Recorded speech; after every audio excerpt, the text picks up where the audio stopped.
ಏನಪ್ಪ ಅಂತಂದ್ರೆ ಈ ಶಿಲ್ಪಿ ತನ್ನ ಕಲಾ ವೈಶಿಷ್ಟ್ಯವನ್ನು ಯಾವ ರೀತಿ ಇಲ್ಲಿ ತೋರಿಸಿದನಪ್ಪ ಅಂತಂದ್ರೆ ಇದು ಒಂದು ಶಿಲೆ ಒಳಗೆ ಸುಮಾರು 5ರಿಂದ 6 ರೀತಿಯಾಗಿರತಕ್ಕಂಥ ಒಂದು ಕಲಾ ವೈಶಿಷ್ಟ್ಯಗಳೇನಪ್ಪ ಅಂತಂದ್ರೆ ಇಲ್ಲೇ ಕಂಡು ಬಂದವು.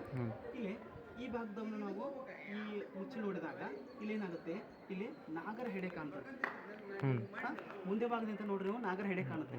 ಅದೇ ಸ್ವಲ್ಪ ಇಲ್ಲಿ ಕೆಳಗಡೆ ನೋಡಿದಾಗ ಈ ಭಾಗವನ್ನು ಮುಚ್ಚಬೇಕು, ಇಲ್ಲಿ ನಾಗರ ಹೆಡೆ ಕೆಳಗ ಶಿವಲಿಂಗ ಕಾಣುತ್ತೆ.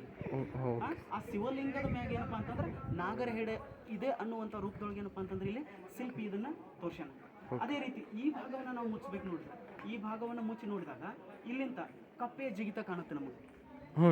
ಹೌದಾ, ಕಪ್ಪೆ ಜಿಗುವಂತ ರೀತಿಯಾಗಿ ಏನಾಗುತ್ತೆ ಇಲ್ಲಿ ಕಾಣ್ತದೆ. ಇದು ಇದೆ 1, 2, 3 ವೈಶಿಷ್ಟ್ಯಗಳದು. ನೆಕ್ಸ್ಟ್ ಈ ಭಾಗವನ್ನು ಪೂರ್ತಿ ಮುಚ್ಚಬೇಕು ನಾವಿಲ್ಲಿ. ಈ ಭಾಗವನ್ನು ಪೂರ್ತಿ ಮುಚ್ಚಿದಾಗ ಇಲ್ಲಿ ತಾಯಿ ಕೋತಿ ಏನ್ ಮಾಡ್ತಪ್ಪ ಅಂತಂದ್ರ ತನ್ನ ಮಗು ಕೋತಿಗೆ ಒಂದು ಹಾಲನ್ನ ಕುಡಿಸುವಂತ ಒಂದು ಚಿತ್ರ ಕಾಣುತ್ತೆ. ಇಲ್ಲಿ ಮಗು ಕೋತಿದು ಹಾಲನ್ನ ಕುಡಿಸುವಂತ ಚಿತ್ರ ಐತಿ.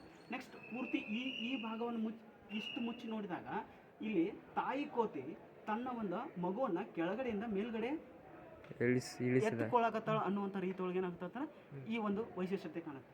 ನೆಕ್ಸ್ಟ್ ಈ ಭಾಗದೊಳಗೆ ಇಷ್ಟು ಮುಚ್ಚಿ ನೋಡಿದಾಗ ಇಷ್ಟು ಮುಚ್ಚಿ ನೋಡ್ರಿ ಇಲ್ಲಿ ಏನಾಗುತ್ತೆ, ಇಲ್ಲೇ ಇದು ಹನುಮಂತನ ಕಾಲು ಈ ರೀತಿ ಕಾಣುತ್ತೆ. ಈ ಹನುಮಂತನ ಬಾಲ ಈ ರೀತಿ ಕಾಣುತ್ತೆ.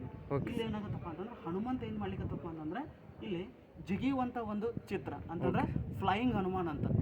ಈ ರೀತಿಯಾಗಿರ್ತ ಒಂದು ಕಲಾ ವೈಶಿಷ್ಟ್ಯ ಏನಪ್ಪಾ ಅಂತಂದ್ರೆ ಇದು ಒಂದೇ ಕಲ್ಲಿನೊಳಗ ಇಲ್ಲಿ ಶಿಲ್ಪ ಏನ್ ಮಾಡ್ಯಾನಪ್ಪ ಅಂತ ಇಲ್ಲಿ ತೋರ್ಸ ಅಂತ ನಮ್ಗೆ ಗೊತ್ತಾಗುತ್ತೆ. Okay sir.